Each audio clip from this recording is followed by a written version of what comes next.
Eliminate your weaknesses and unleash your true potential. Somewhere deep inside you, there is a voice you have been avoiding for years. It whispers when the room goes quiet. It stirs when you lie awake at 3 in the morning. And it keeps asking the same question: is this really all you are capable of? You have spent decades building a life, carrying responsibilities, showing up for everyone else. But somewhere along the way, you stopped showing up for yourself. Not because you are weak, because nobody ever taught you how to face the one opponent you can never outrun yourself. Your greatest enemy has never been your circumstances. Not your job, not your relationships, not the bills piling up on the counter. The real battle lives inside your own mind, buried in the thoughts you repeat, the habits you cling to, the stories you keep telling yourself about who you are and what you deserve. Today, that old story ends.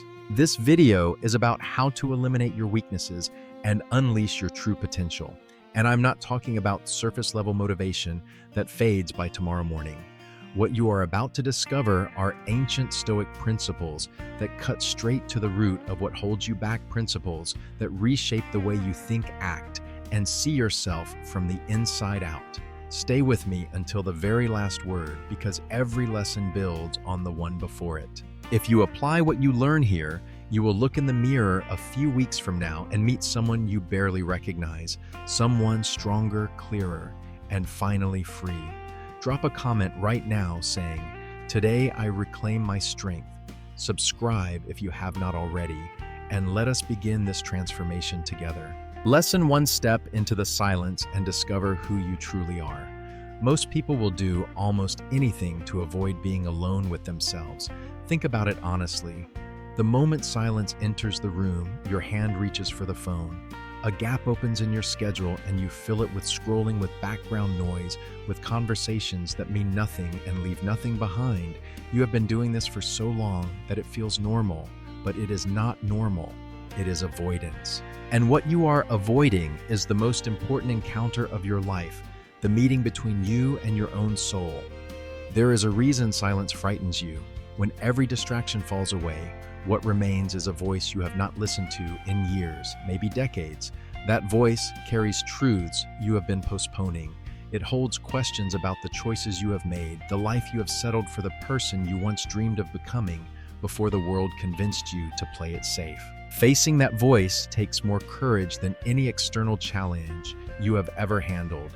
And yet, it is the only doorway to genuine strength. Epictetus once said, "No man is free who is not master of himself." Consider what those words actually mean for your daily life.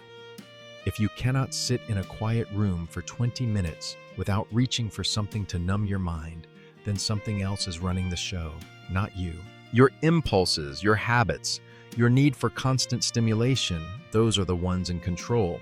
You are simply following orders, and a person who follows the commands of their own restlessness is no different from a person chained to someone else's demands.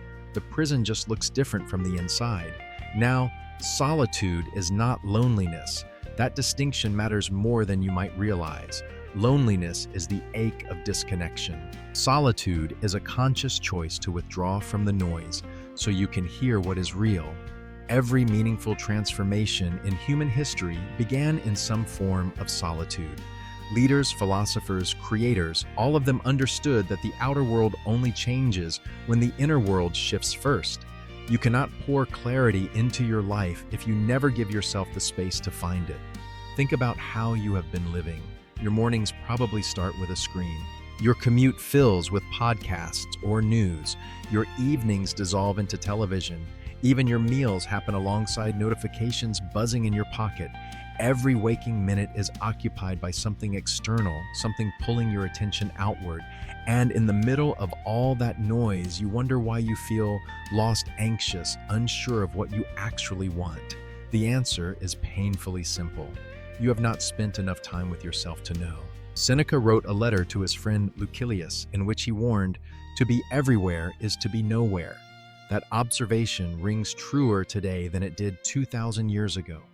Your attention is scattered across 100 inputs every single day. Social media group chats, breaking news advertisements designed to hijack your focus. Each one takes a small piece of your presence, and by the end of the day, nothing is left for you. You have given yourself away in tiny fragments without even noticing. So here is what you are going to do. Starting today, you will carve out 20 minutes of pure solitude. No phone, no music, no television, no other person in the room. Just you sitting with whatever comes up. At first, it will feel uncomfortable. Your mind will race. Old regrets might surface. Worries about the future will try to pull you away from the moment. Let them come. Do not fight them and do not follow them either. Simply observe.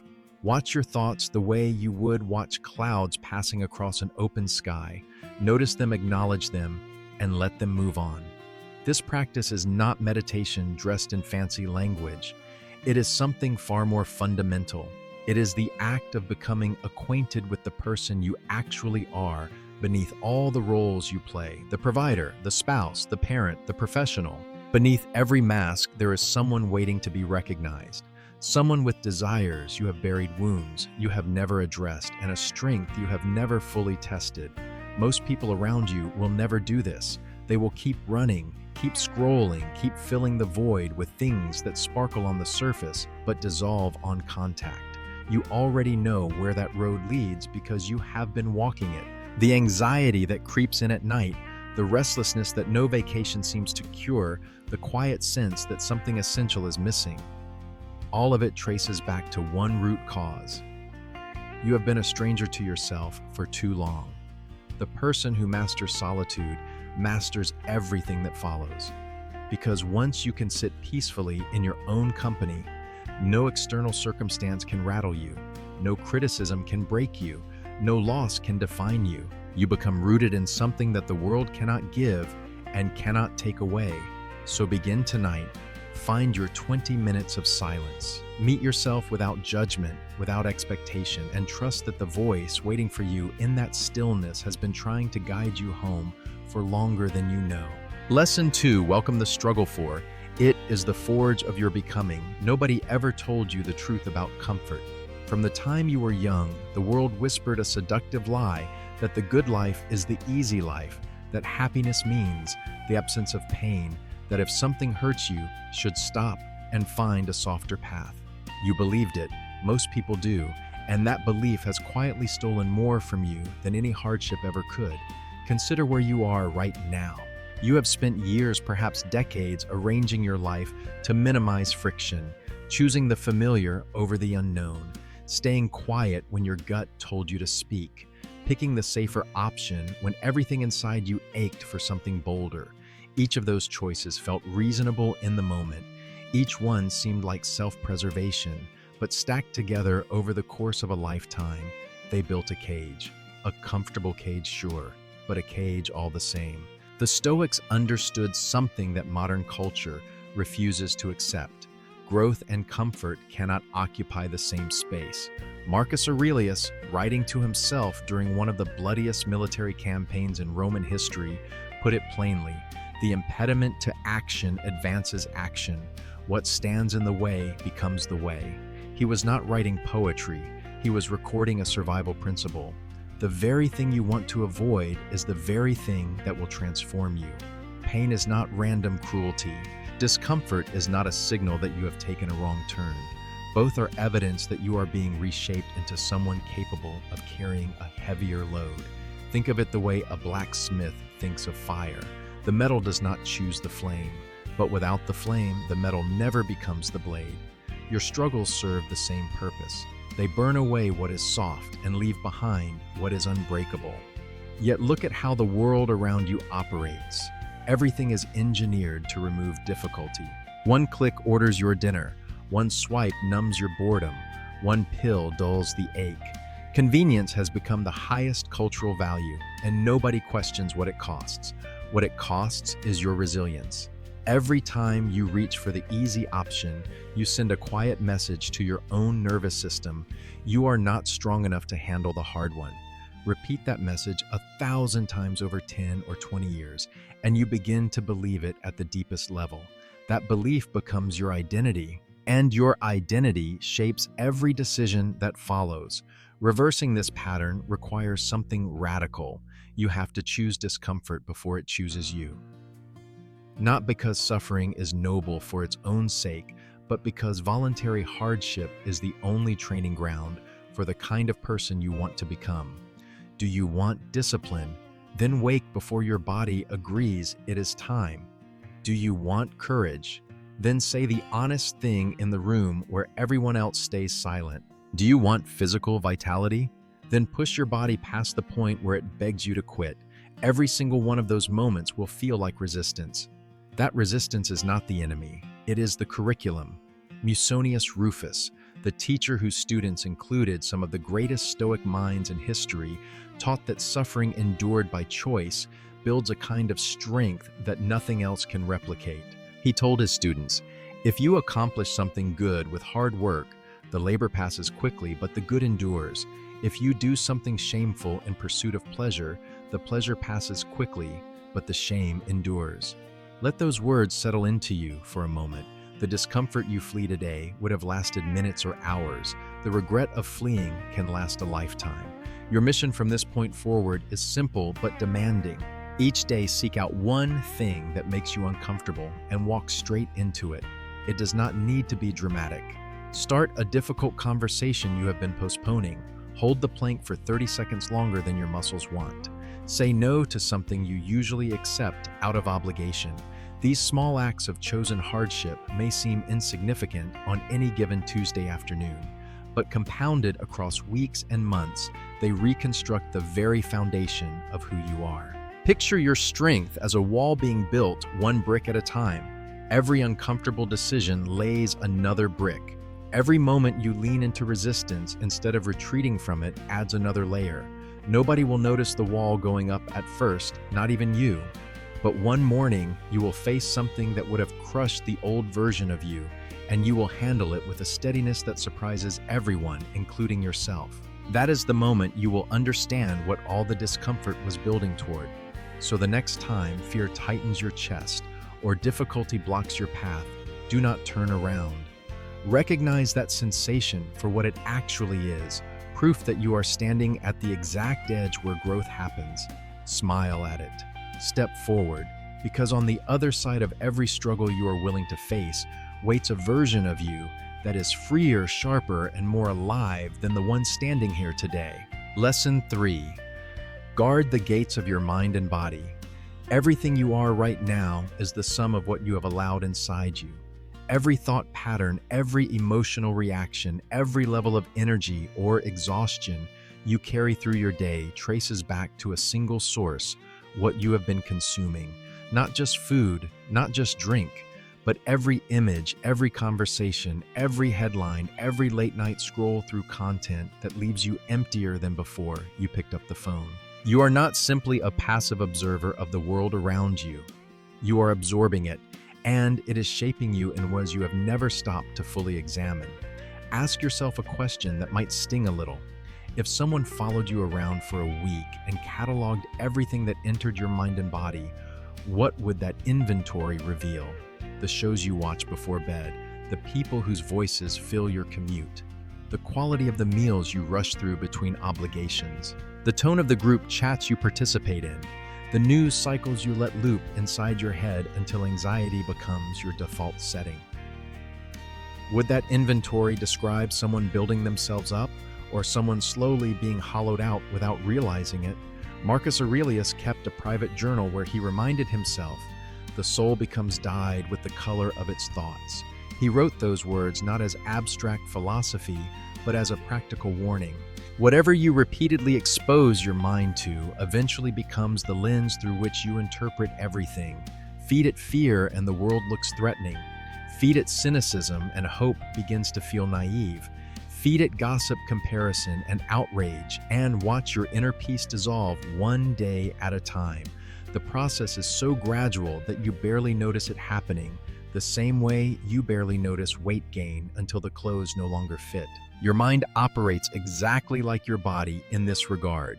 Both require nourishment to function, and both deteriorate when the nourishment is poor. You would never expect to run a marathon on a diet of fast food and soda.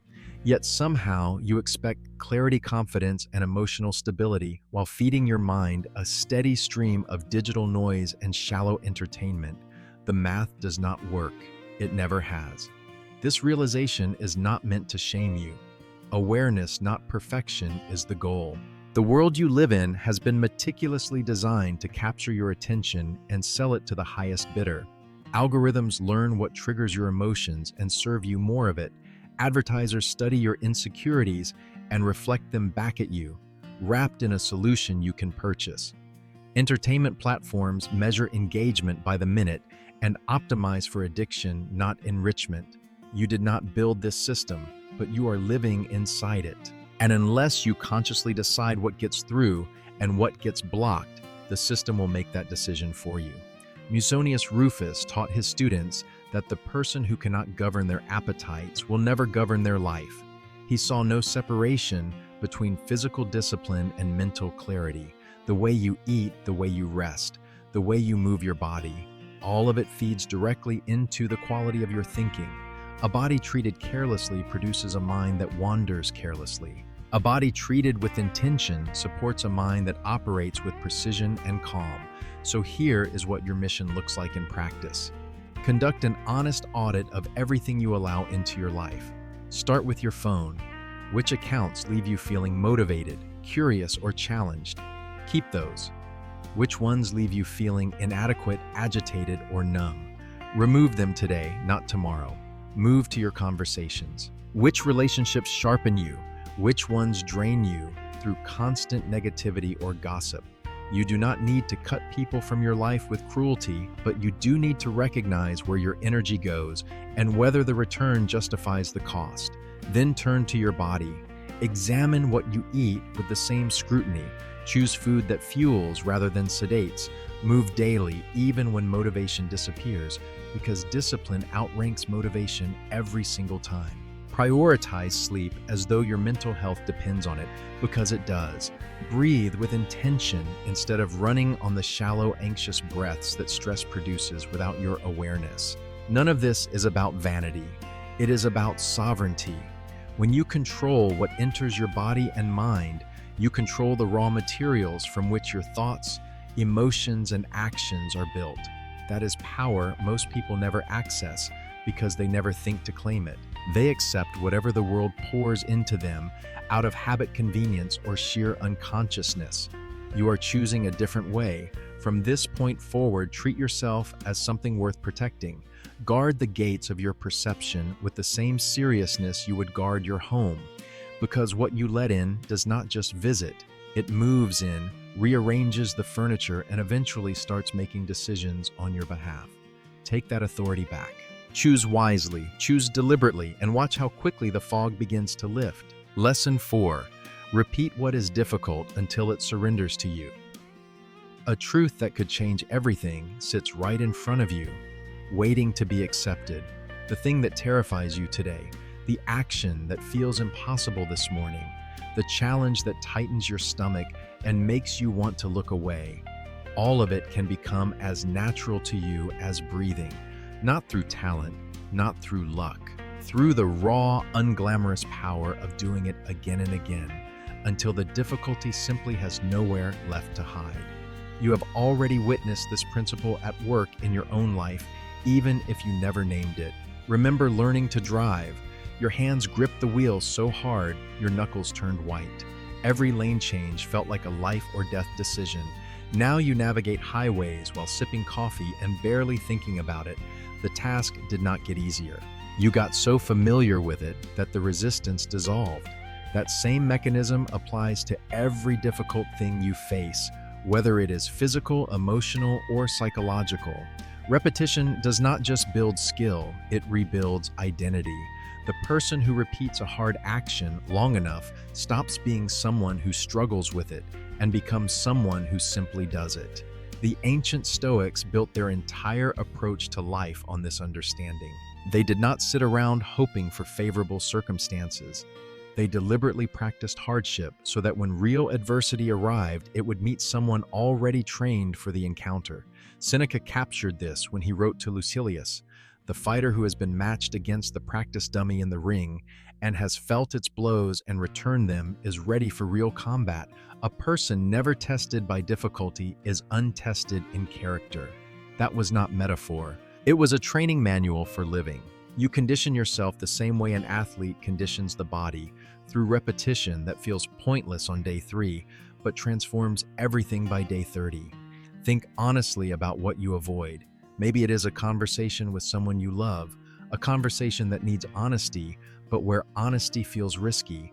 Maybe it is exercise, the kind your body resists, because years of inactivity have made stillness feel safer than movement. Maybe it is waking early, or setting a boundary, or saying no to obligations that drain you.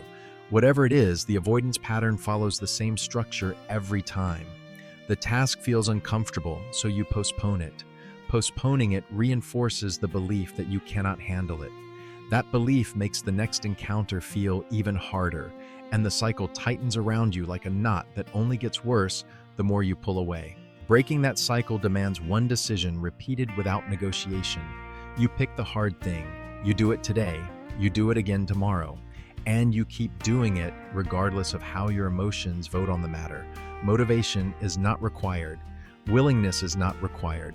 Only action is required.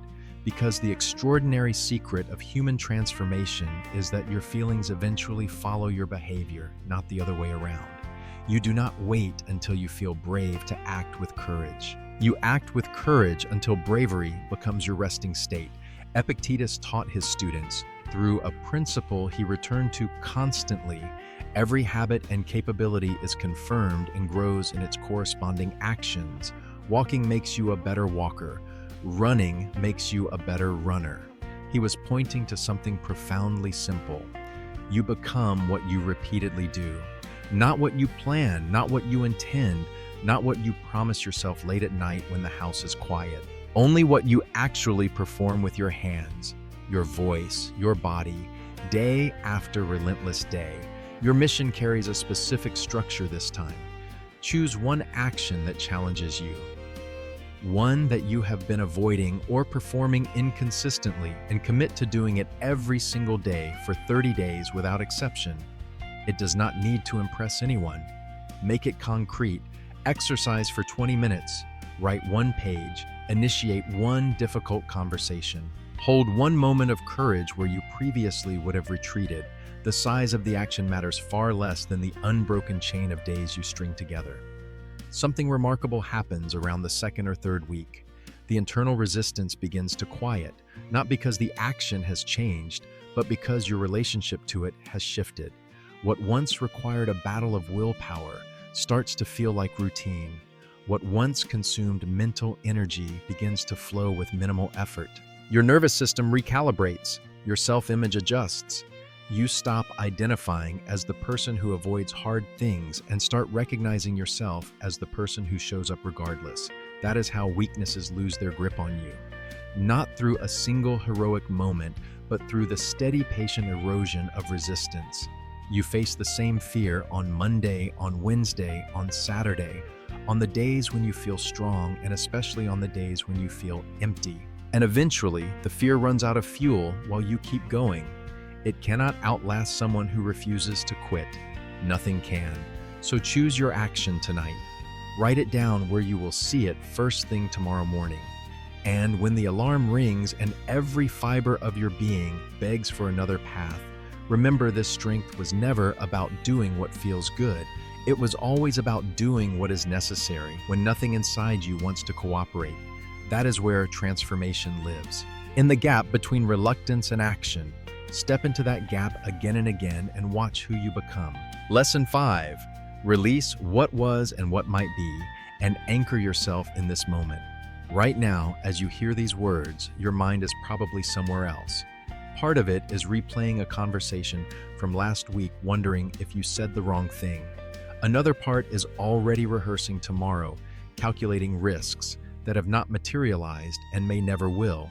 A small corner might be revisiting a decision from years ago, turning it over and over like a stone you cannot put down. Meanwhile, the only place where your life actually exists, this present breath, this exact second, passes by unnoticed. And that is the quiet tragedy most people never recognize until it is far too late. You have spent years living in two places that do not exist. The past which dissolved the moment it happened, and the future which remains nothing more than a projection of your imagination. Neither one can be touched, altered, or inhabited. Yet both consume enormous portions of your mental energy every single day. Guilt anchors you to yesterday. Anxiety chains you to tomorrow. And between those two invisible prisons, the present moment slips through your fingers like water you forgot to cup in your hands. Chrysippus, one of the most influential Stoic philosophers, taught that the wise person understands time as a river that cannot be held. He argued that clinging to what has passed is as futile as grasping at water that has already flowed downstream. The only portion you can ever drink from is the water directly in front of you, right now, in this instant. Everything else is memory or speculation, and neither one can quench your thirst. Consider how much of your life this pattern has already claimed. How many dinners have you sat through while your mind replayed an argument from the morning? How many sunsets have dissolved outside your window while you scrolled through worries about next month's bills? How many conversations with people you love have you half attended because part of you was stuck reliving a failure from 5 or 10 years ago? Each of those moments was real. Each one offered something, and each one passed without receiving your full attention, which means each one was partially lost. This is not about blame. The human mind gravitates naturally toward regret and anticipation. Evolution wired you to scan for threats, and threats live in the future. Culture trained you to evaluate your worth based on outcomes, and outcomes live in the past. Breaking free from both requires a conscious, deliberate practice that goes against decades of conditioning. It will not feel intuitive at first, but nothing worth mastering ever does. Living in the present does not mean pretending yesterday never happened. Your past holds genuine lessons, hard-won wisdom, purchased at the cost of real pain. Honor those lessons, extract their value, then set the container down and walk forward. Carrying the lesson is wisdom. Carrying the weight of the entire experience is self-punishment disguised as responsibility. Learn to recognize the difference, because that distinction will determine whether your history serves you or suffocates you. The same principle applies to the future. Preparation is intelligent. Planning demonstrates foresight. But rehearsing catastrophes that have not occurred, building elaborate mental theaters of worst-case scenarios, obsessing over variables beyond your influence, none of that qualifies as preparation. It qualifies as suffering in advance for events that may never arrive. And every minute spent suffering over an imagined tomorrow is a minute stolen from the real today. Your practice begins with something deceptively simple. Each day, choose 10 minutes to be completely present with whatever you are doing, not meditating in any formal sense, just fully inhabiting the activity at hand. When you eat, notice the texture and flavor without reaching for your phone. When you walk, feel your feet against the ground and the air entering your lungs. When someone speaks to you, listen with your whole being instead of composing your reply before they finish. These small acts of presence may seem insignificant, but they train your mind to return to the only place where action is possible, where change is possible, where life is actually happening. Marcus Aurelius reminded himself in the pages of his journal, never regard something as doing you good if it makes you betray a trust, or lose your sense of shame, or makes you show hatred, suspicion, ill will, or hypocrisy, or a desire for things best done behind closed doors.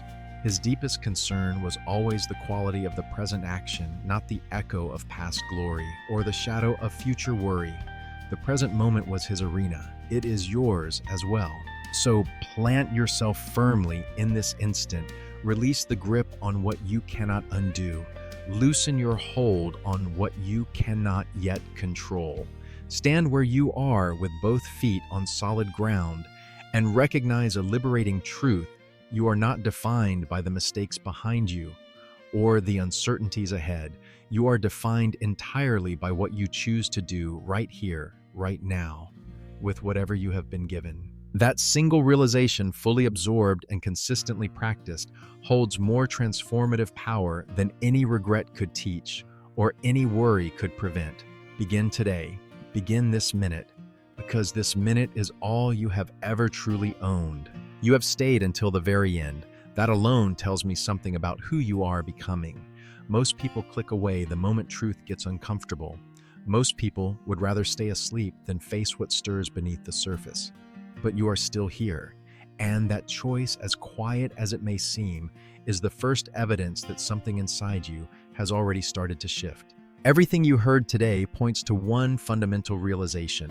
The life you want exists on the other side of the person you are willing to become, not the person you wish you were, not the person you pretend to be when others are watching, the person who emerges when you stop running from your own shadow and start walking toward it with open eyes and a steady heart.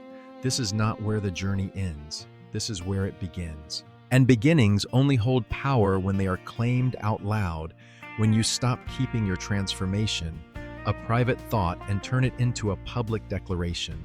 So prove it right now. Scroll down to the comments and write these words: "Today I reclaim my strength." Let that sentence be your line in the sand, your refusal to go back to the version of yourself that settled for less than what you are capable of carrying. When you write it, you are not performing for anyone else. You are making a covenant with yourself, one that the old you would have been too afraid to make. Hit the like button if this message reached something real inside you.